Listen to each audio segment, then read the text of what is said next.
Hello, and welcome to Introducing Me. I'm your host, Sarah. I started this podcast to get to know other people and lifestyles while discovering more about myself. Each episode, I will give a new guest a chance to discuss their background, culture, interests, or whatever they want to talk about to help increase all of our own worldviews. Today, I would like to introduce you to Michelle Shekhinah. She is a survivor of domestic violence and sex trafficking.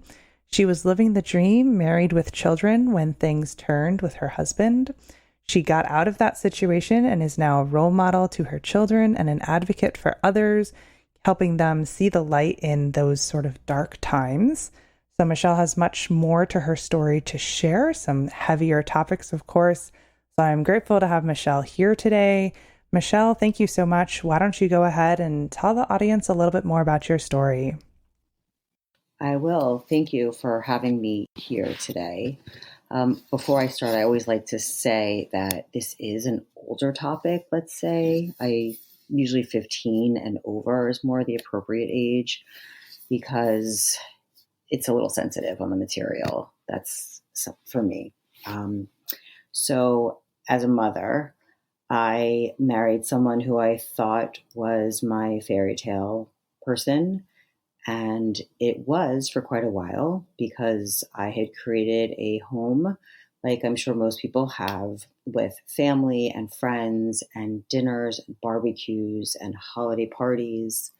And it seemed pretty good for quite a while. But then after about 17 years, I had something happen tragically where I lost someone very close to me. And that person was like my other half. And she was very vibrant and celebrated life every day. And when she died very quickly after going to her funeral without my support, without support from my spouse, I came back and I said, I want to live life to its fullest. And I did not realize I was making a mistake in saying that to him because what he did was introduce me to a world that he was secretly living in that I didn't know existed. And it was pretty much a very dark Alice in Wonderland world that included drugs and drinking and deviant sexuality and prostitution and things like that. And I was the mother with two special needs children, with a team of doctors and teachers for both. I was a PTA president. I was a room mother and volunteer. I was very well involved in community. I was a very big fundraiser for different women's organizations. And that was how I spent my days and a lot of my nights. And I didn't know what I didn't know. So when he went off to work to his own business and would disappear and would go back, nobody knew where he went. Or he would say he was working late and nobody knew where he was and would come home and I would have dinner on the table. Now, when we first met, I was a licensed healthcare worker for 10 years. And then after we had met, within 2 months, he proposed to me in front of many people, which is a huge red flag, ladies. And it was as if I had no option but to say yes.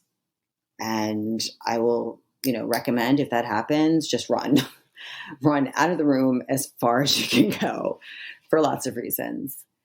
Be it as it may, there was no internet, there was no cell phone at this time.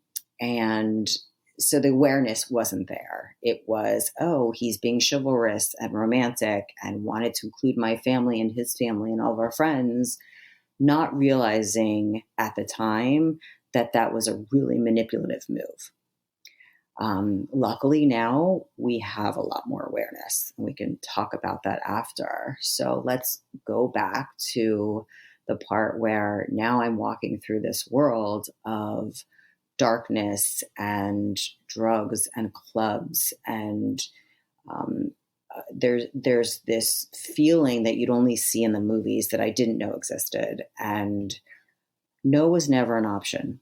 It wasn't, no, I don't want to go here. No, I don't want to wear this. No, I don't want to take this drug. I wasn't allowed to say that. Meaning that when I did say that, there was a lot of pushback. There was a lot of shame and guilt and, you're going to ruin everyone's night. Don't you want us to be closer? Don't you want our marriage to work? All of that. And that started when my first child was actually really little. And I was very young and very naive. And I thought that he was the man of the house and he was leading me and protecting me. And I let him do that because I come from a traditional household where my father's the man of the house and my woman supports him in his professional, world. And it worked out well, or so I thought. It did not for me. So, and being the youngest of many siblings, I come from a large family. There's a very big difference in birth order, I also believe, because my siblings are very strong and they led the pack and I followed. So that was kind of where I went from one house to that house. So here it was, my ex-husband was leading me down this path. I tried to say no because my instincts were telling me to, but I was shut down. So that period ended.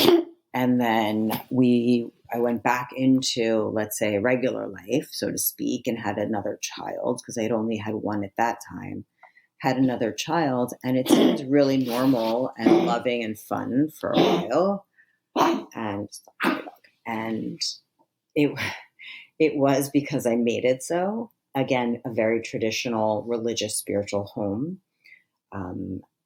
Very well known in the community, very connected to the community, religious organizations, all of that. And so when my friend passed away and he started this up again, it was even worse. It was really severe to the point where I started to get fearful of my life because it seemed like it was just for fun. And then it escalated. And I always say it's kind of like the frog in the pot of water. If you put a frog in boiling water, it will jump out. But if you put it in cold water and you slowly turn the dial up, it will die. And that's essentially what happened with me. He introduced things very slowly. Let's go out for date night. Let's have a couple of drinks. Let's go to a club after and have a couple of drinks and let's go home. Okay. So then the next night or the next weekend or what have you, it would have gotten a little bit more intense. And then one day he brought out drugs and I didn't know that was already happening. I didn't know that had happened almost 20 years before that was going on at my wedding. I didn't know what I didn't know. So again, no is not an option. And this person is in sales, and if someone's really good at selling in their career and they're successful at it, they can do that across the board in their own life. And it's really, really challenging to argue or to fight back or say no, just like in regular sales in a profession. The coercion that happens is so intense and so believable that I thought, okay, he knows what's going on. I'm going to trust him. I'm going to believe him. He's going to take care of me. And that happened the first couple of times. And then again, that dial got turned. And then there were different groups of people that he introduced me to. And that dial turned even higher. So now it's a group setting. Drinks are being poured. I never make my own. It was him or his male friends made my drinks. Drugs were, it wasn't even a question. And as much as I would push back, it would be in my face. You're going to do this. You're going to ruin the night if you don't. Why are we even here? It was just all of it. And it got to be really scary because not only did I fear that I wouldn't be able to get out of the situation, um, but I would watch my behavior change. And I knew that I couldn't control some of the things that were going on. And for someone like me, who's very type A usually, and a professional and was raised with ethics and morals, and this is not how you behave, um, it was frightening because I couldn't control the situation. I couldn't control how I felt. I couldn't push somebody off of me like I wanted to. And so then came the trafficking part. And at first, it was just using me as I call it like being a circus animal, putting me on display. Um, Watch what my wife could do, watch what I could do to her. Here, now you try it. Um, I was in situations that nobody, no woman especially, should be put in the back rooms of places, and security is by the door, so I can't get out, or placed on people's counters or tables and shushed or a hand over my mouth. Um, just all of these things. And again, the more I fought back, the more the drugs were pumped into me, so to speak. And if I tried to fight physically, again, the pushback was really difficult because, I'm not petite, but I'm a smaller woman, and you're talking about men. And now there's men and there's also women. And the women are better at the coercion than the men, because women know how to befriend you. And if you have any childhood trauma that includes bullying or not feeling good about yourself, and someone tries to include you in their group, it's like the Mean Girls, Regina George. You're going to say, okay, I'll be your friend because you're being so nice to me. And then that trust, or that bond is connected. And then they might have their own agenda, and their dial starts to go up. And whatever it is that they wanted from you gets pushed onto you. Or at least me, that's what happened. So it was obviously, lots of difficult situations you were in, Yes. some blindsiding happening. Mm. When and the inability to say no. So when Correct. did you kind of realize I need to get out of the situation you were in, also knowing that like you had 2 children you also had to take care of? Yeah. Well, I always took care of the children no matter what.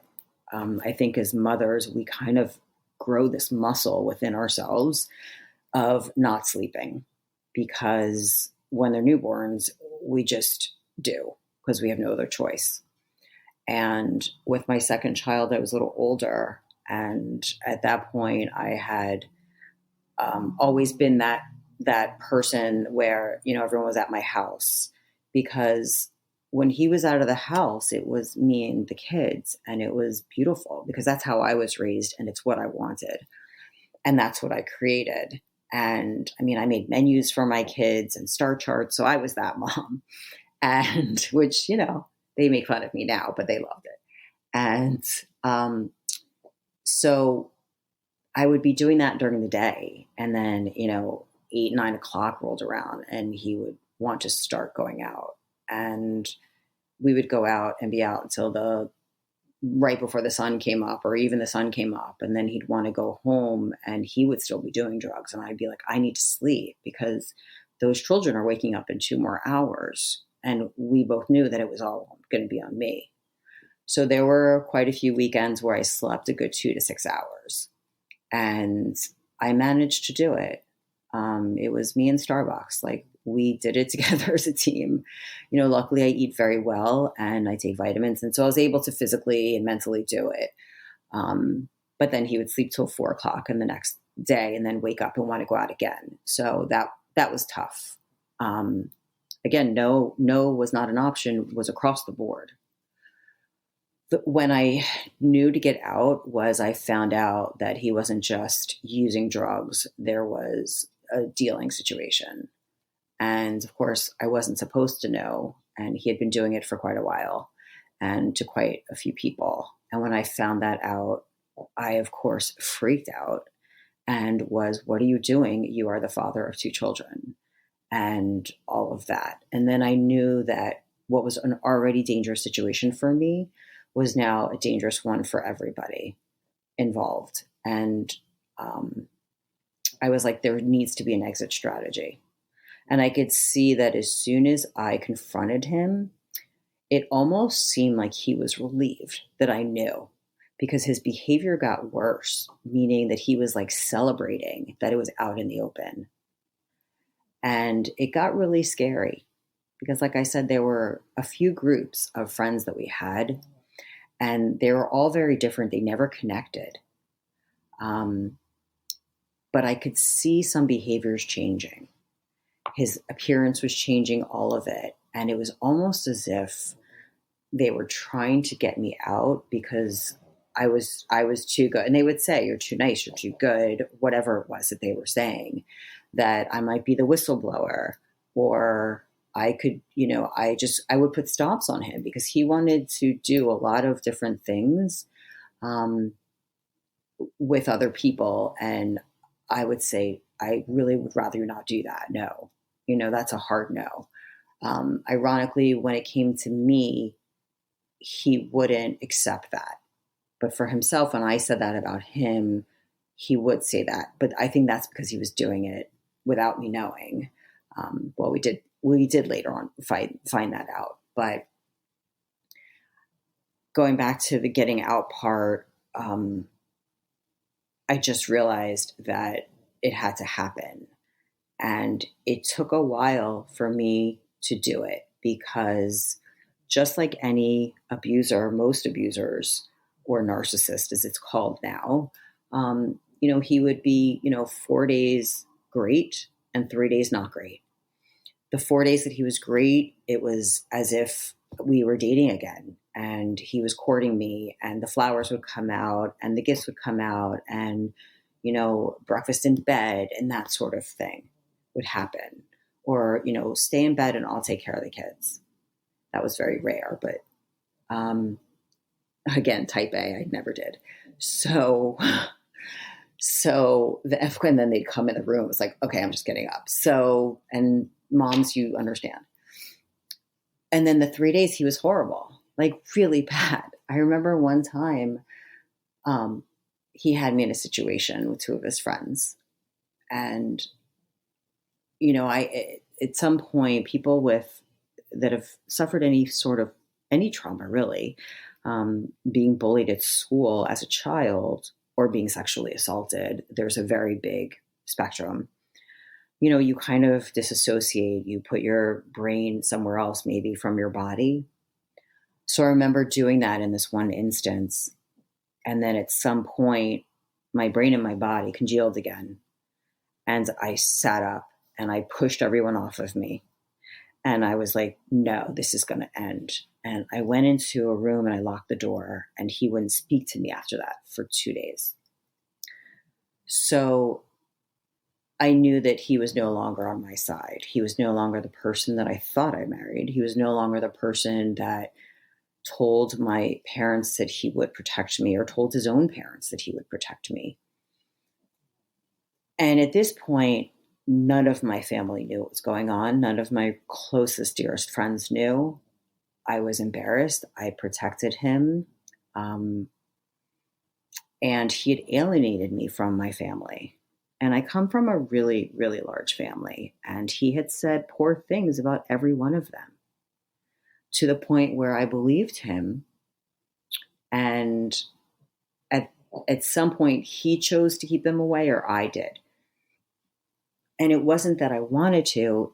I was in this tunnel in like a tornado. I was inside of this vacuum of not knowing what was real and what wasn't.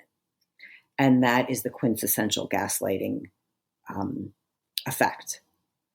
Not knowing what to believe and what not to believe.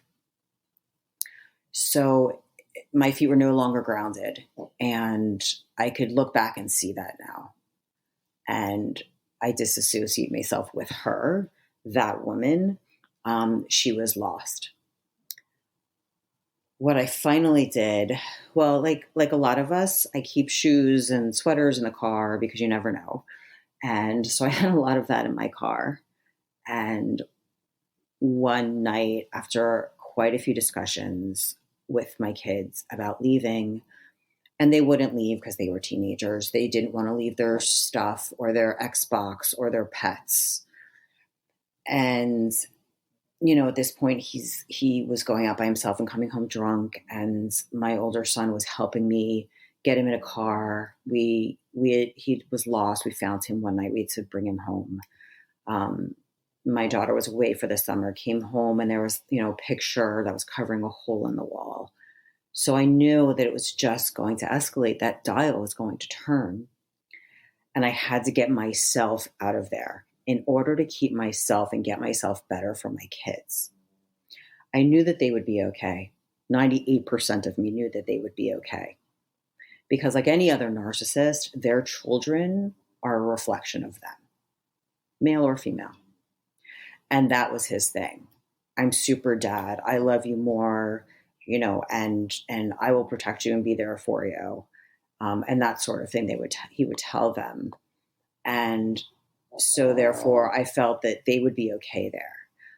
I got into the car and I left after saying, I tried to get my youngest to come with me, and then she fought me and went back.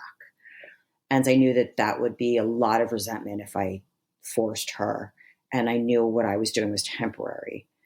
So I left and went to a safe spot and detoxed from whatever was in my system. I don't know to this day. And I thought I was actually going to die in somebody else's bed. That's how bad it was. But I also knew that I could now get the support that I needed because my entire family came to me and wrapped their arms around me. And when I told them what was going on, my parents, who, were from the Rat Pack generation, were like, what are you talking about? And, these were people that were professionals when they were, barely out of being teenagers. I said, yeah, exactly. There's a world out there that most people don't know exist. And I was able to get the help that I needed because thankfully there's a lot of organizations out there for survivors of domestic violence, men, women, teenagers. There's a lot of organizations that financially will help you with food, will help you with clothes, educating children. I mean, there's some really, really great organizations, and I can offer that if necessary. Because even to this day, getting therapy I get through organizations because they specialize in trauma, which is very, very different than, let's say, the average depression, anxiety. Even something like PTSD, there are two different types. There's, let's say, the regular PTSD. Somebody sees something tragic or something happens to them. And of course, it's a similar symptom. So it's in their body, perhaps in their mind, and that sort of thing. And I don't want to say it's an easier fix, but it can be managed a lot easier than what is known as CPTSD, which is chronic PTSD, which is somebody who has had things happen to them or they've experienced over and over and over and over again, which could mean 4 or 5 times being bullied for one school year. It could be domestic violence for 5 to 7 years, which was my example. It could be somebody who was in war for many, many years. So there's different, modes of treatment in that regard. And it's out there. It's definitely out there. Yeah, and we can definitely make sure to get some of those resources listed into the description of this episode and on my website for people. So you were able to get out, you were able to Mm-hmm. get to the safe space. So then Mm-hmm. what was it like, going through divorce and making Mm-hmm. sure your children were safe and had you as good support? So they always say that one of the hardest parts or the worst part is after you leave. And I will say that that is what I experienced. Um, Even through emails, text messages, even through a parenting app, where I recommend for anyone who gets divorced or separates, you get a parenting app. It's monitored or can be monitored. None of the emails can be deleted. If an email is picks up an for lack of a better term, an attitude or words that are inappropriate, it won't send it to the recipient. So the person who's writing the email will have to adjust what they're saying. And if there's any lawsuit or what have you, anything having to do with custody, those emails can now be introduced as evidence on either side. So I recommend that.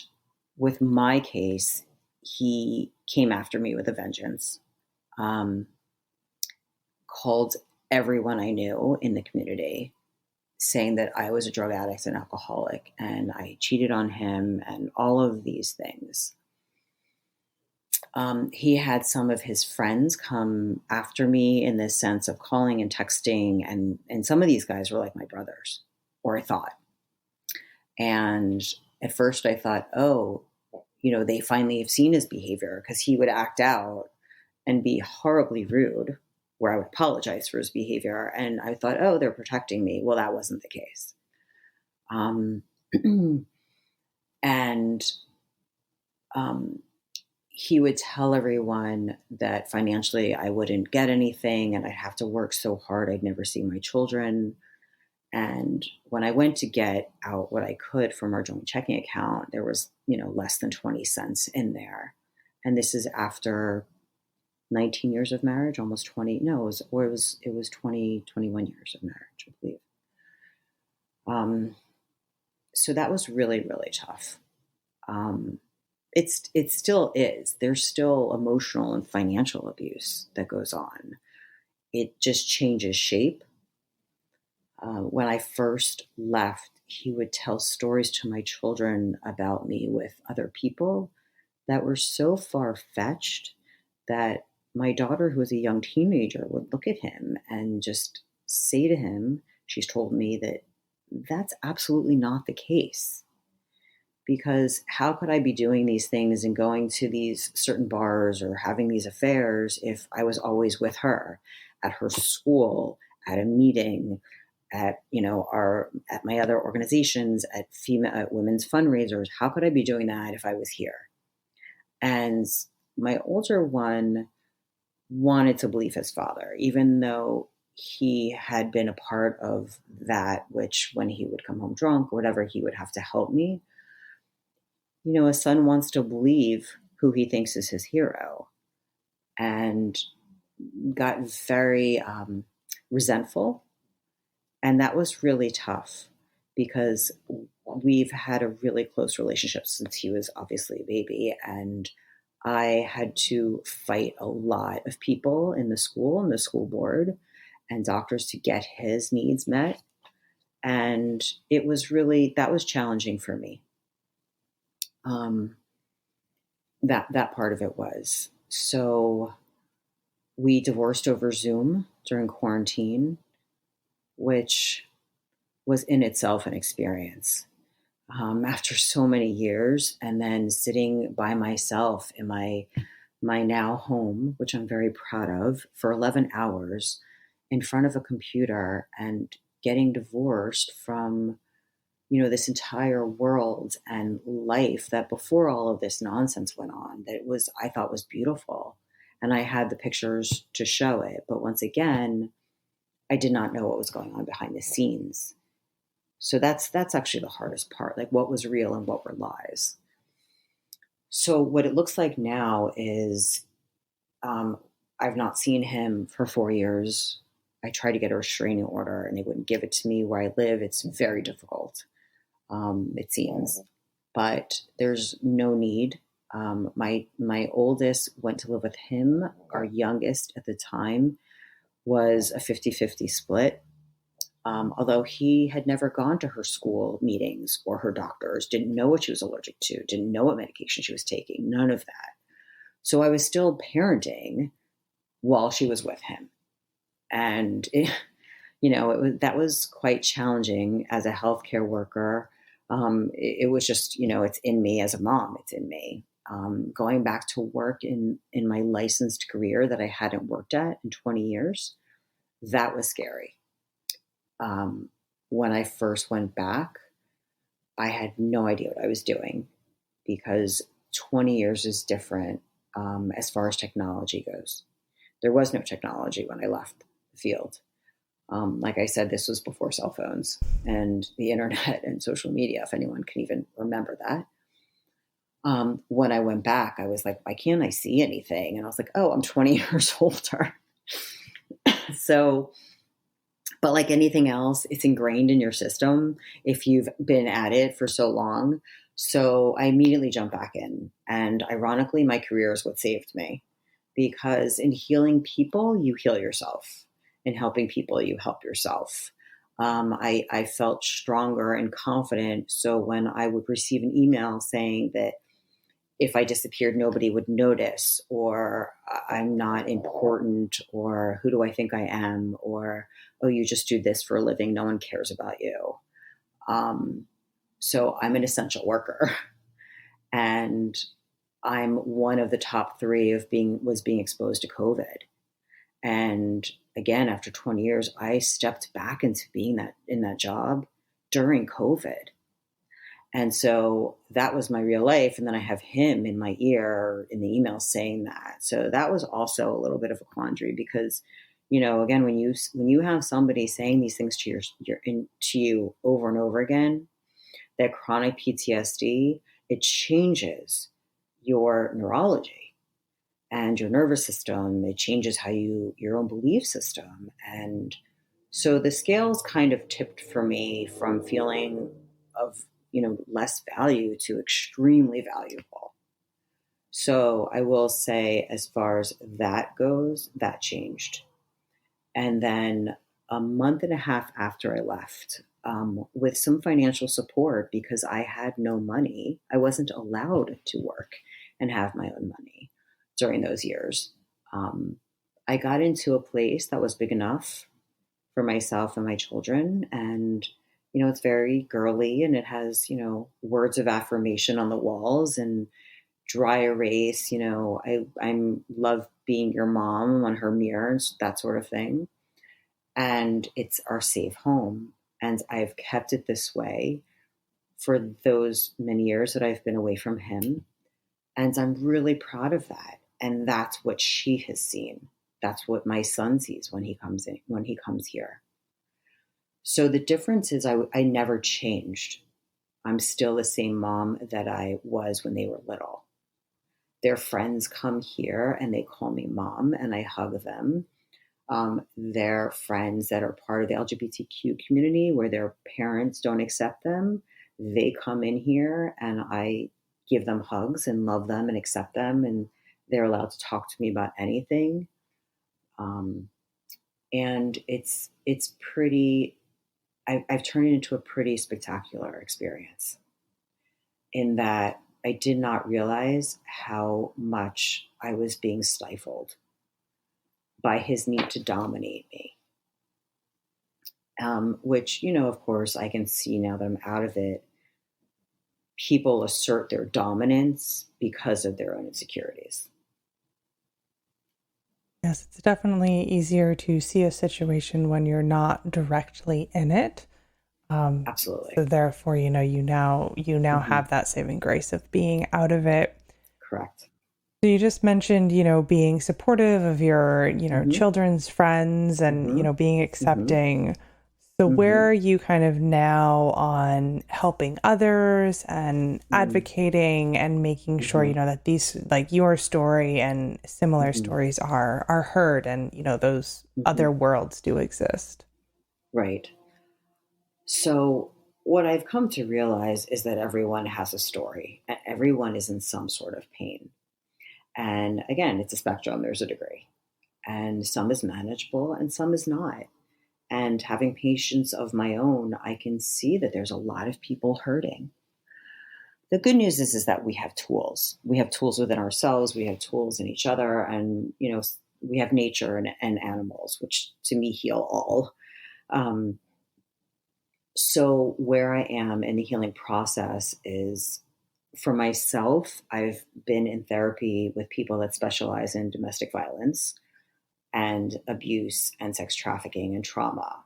And it's ironic because when I went to the first organization for safety and help, they're the ones that told me that I was in a domestic violence situation, because I didn't believe that.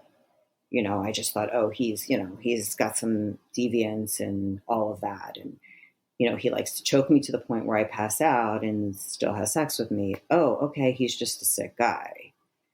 Because I didn't know any different. Of course, talking about it out loud and saying it now, it's like, wow, why didn't I leave? But she didn't know better or how to. So I've been healing myself with that in let's say, the Eastern and the Western medicine. I do meditation and Reiki and women's healing circles, and we share and we talk and a lot of that. I went back to religion, which was kind of taken away from me, because those moments where we would celebrate and be spiritual and connect with our community, he would want to go out and party and do whatever, which was the antithesis of what we should have been doing, obviously. So for myself, that's how I grounded me. The other way is helping other people that don't feel good about themselves. In other words, that LGBTQ community, which my daughter's a part of, which if I go out and I see, kids or young men that just, you could tell that there's a sadness because their families don't include them, I will talk to them. I will hug them. They come to me, especially during June, which is Pride Month. I have advocated for people and mentor people online. So people that I don't see their face, they don't see mine. And but there's a kindred spirit there, because I get them and I do see them, even though the screen might be black or what have you. And it's a lifeline to have, because the worst part is the nighttime. And it was for me, because I went from, let's say, my parents' home to my husband's home or our home to nothingness, to being alone. And again, I'm middle aged, and that's a very, very shocking experience. And I've made it through, and I taught myself and I learned other tools. So I really am there for other people in that regard. Other people have reached out to me through friends or through organizations. They know that they can call me, and I will go to them with them to the doctor, or I've gone to the hospital and spoken to those healthcare workers, because I speak their talk. And usually when somebody is going to get themselves checked out physically or emotionally, they might seem crazy. And those are not my words. Those are words that I've read and have heard. And it's not craziness. It's the result, like I said earlier, of gaslighting and confusion. And, without even knowing somebody's story, I can look at them and see the difference. And I've spoken to police officers for them. And because that's actually the hardest part. I think now there's a little bit more awareness, depending on where you live, perhaps, or even depending on that officer, male or female, their experiences, their own belief system. But again, I think there's a lot more awareness than there used to be. But I advocate for that person who needs my help at that moment to tell their story, because again, I know both sides of the spectrum. I know I know what that person's gone through. I know what's happening with them physically, and I understand what the police officer, the information that they're looking for. So I'm able to put that together. I've done that because it's a very, very frightening but crucial moment. And I mean, listen, it could be for a car accident. I've stopped at many car accidents where, there are teenagers lying on the ground and the police aren't there yet and the team hasn't been there yet. And I've done the vitals and I've been able to be that person. And I will tell you, having gone through what I have, I'm able to help so many more people. Um, I think because the shock value of an emergency is less when you go through your own personal trauma, and especially if it's been really an essential one or an exacerbated one. I always say there's nothing that would shock me now, nothing. And I know it's not a great thing to think about, but I just twist it. I always try and see the positive mostly. And I realize that, like they say, when a disaster happens, you look for the heroes. So I always kind of did it before, but even more so, I run towards the fire because I know that I'll get out through the other side. And that's what I've learned through all this. And that's such an important role to take, and a lesson to learn for you to kind of have been on this path and realize, where you should be, and with helping others. Mm-hmm. So what are your plans for going forward in life? That's such an interesting question because that is a ruminating thought that I have, which, anyone who has any form of OCD or anxiety, it comes in different forms. Mine are ruminating thoughts. And, I try and make it to where they're positive ones. And if they're not, let's bring you into positive affirmations. Again, that's something we could talk about another time, or I'll have it on my website in one of my blogs. So for the first time, I'm going to be an empty nester in the fall because my youngest is going to college. And again, alone completely, aside from my two dogs, which, and a stray cat or something outside always. So the question is what I'm going to do. And I've been thinking about that. And, at first that came from fear and it's like, oh my God, what am I going to do? Now I'm like, I could do anything I want because I'm not on their schedules. I'm not on his schedule. I mean, I wasn't even allowed to decide what I wanted to eat at times, or what to wear. So, everyone's like, the world is your oyster. And I say that to my own children. And I'm thinking to myself, I'm in the same boat that they're in some form, because I'm starting over in every sense. So my goal is to help as many people as I possibly can. And I realized that I survived for a reason. Had I stayed another week, I would not be talking to you right now. I wouldn't be alive. There's no way. I had lost 18 pounds in 3 months. I was in, the safe house in the bed and shaking from detoxing from I don't know what. My mind I was out there because there were people following me and what have you. I mean, he's a pretty sharp guy. And, I've been told that I'm one of the best success stories for my doctors, which I'm like, whatever that means. And so going forward, I just want to do so much more of what I'm already doing. As a healthcare worker and still a mother who supports her children financially, I have to have a career where I can do that. So part of the healthcare working I'm going to still be doing. But eventually I want to tip those scales and really do this full time. More groups and speaking and people calling me and knowing that they've got me as their lighthouse, and gathering other people to help me along with that, which I have a few with different experiences of their own, and really getting my family involved, my children involved, I have two kids with two separate issues, both with special needs, physically and emotionally, learning disabilities, um, you know, on both ends of the spectrum, who have great lessons for the younger generations. And I would love for the three of us to do something together. And I see that happening eventually. Yeah. So that's where I'm going forward. I think those are some great aspirations, and you've got such a good outlook there for the future. Now, I've got to ask if you're willing to share, because you did mention your dogs, and you've got one in the background. I'm sorry.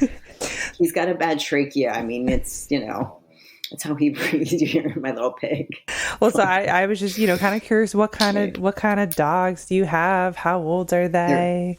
They're poodles, and one is 15 and one is 6. And of course they have to be, my bed is, so I never did the family bed because of course he didn't want to, but I come from the house, like I go to my parents' house, we all get in their bed, So my bed is kind of like my desk.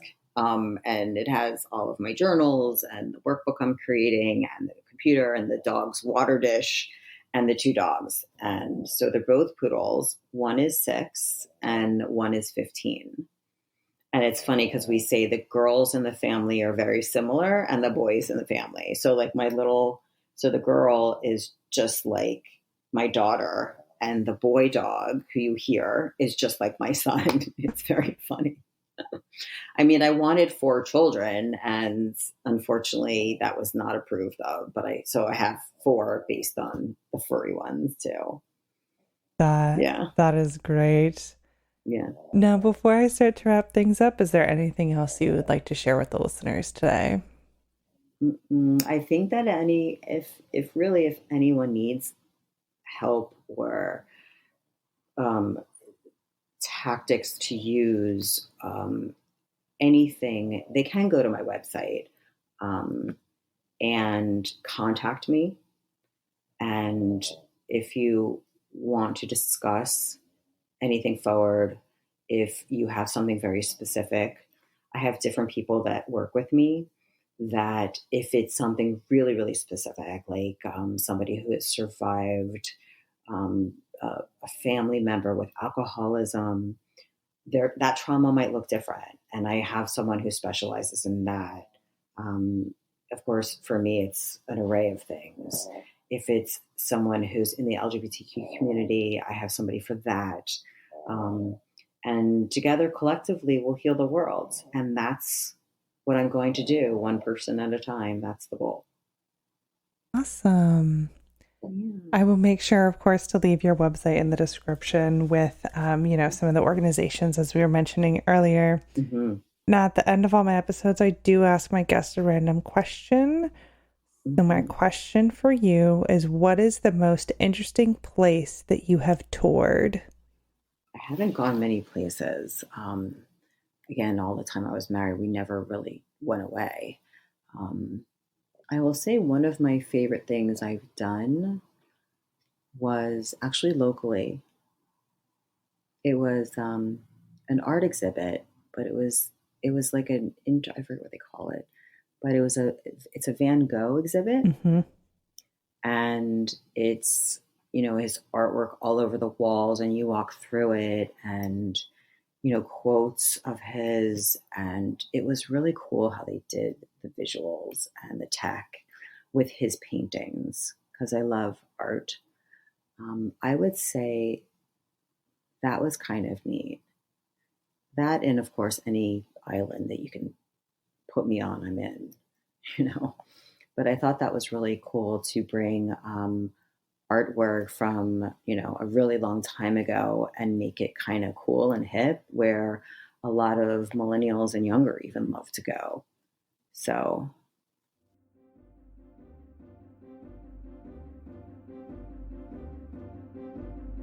All right, that brings this episode to a close. As mentioned, I will be leaving Michelle's website in the description if you would like to go and check that out. It is fromthefloortothedoor.com, but that link will be there in the description. I'll also be leaving a handful of organizations in the description for various, survivors of domestic violence, whether they're organizations that Michelle has used or just has experience with and knowledge. They all have some great things out there. And, the one that she stressed the most was Women in Distress. So that will be one of them, along with a few others. And of course, if you would like to connect with the podcast, our website is in the description. That does bring you to all previous resources that guests have mentioned. That is on the website, along with all past episodes. And of course, brings you to our social media if you'd like to find us there. We are on Instagram, Facebook, and LinkedIn, so feel free to follow those pages. And if you'd like to support the podcast monetarily, there is a link to do that in the description as well. And if you would like to be a guest on the show, my email is in the description. That is always the best way to reach out to me. So thank you so much, Michelle, for spending time with me today, and to my listeners for taking the time out of your day to hear a new story. Until next time, bye. Bye, everyone. Thank you.